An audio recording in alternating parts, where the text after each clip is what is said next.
How are you, Nick? Good, and you? I'm okay.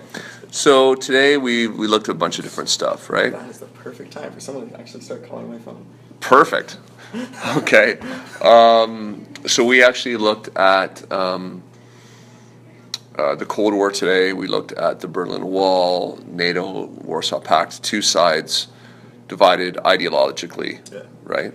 And then we finished by looking at some accounts of what people in Ireland experienced, the fears they felt, or the parents felt, the difficulties they had faced.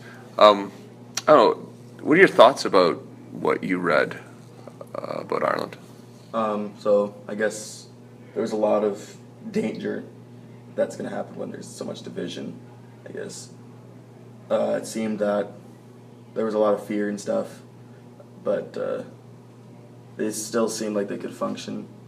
The wall is like a big thing there. Two sides being separated. We saw that a lot today, like the Berlin Wall separating East and West, and Yeah. a lot of stuff that's wanting to happen today in like United States and stuff, like people building walls and Right. separating sides and stuff. And we should point out too that when I gave you this stuff, the first-hand accounts of from Ireland, I didn't give you any background information, right? The idea being that we wanted to connect a little bit more, maybe emotionally to it, but also to make it easier to maybe generate questions because you just don't have that background knowledge about this event. So what are some questions that occurred to you as you were looking over these narratives? So something that thought to me was like why the wall was put up in the first place, what the lives of these people were like on a daily basis. We got some taste of that. They were still able to play games and stuff, but there was always a constant military presence and kind of fear factor always present in their lives, and I wanted to know how they functioned through that. And Yeah, and that's true and great work. I think you also asked a question too about demonizing the enemy, and that's something we talked about when we looked at propaganda from World War I and World War II. And what was your point about demonizing the enemy? so when two sides are against each other, it's a lot easier to hate another side if you don't see them as human, if you see them as animalistic or demons or monsters.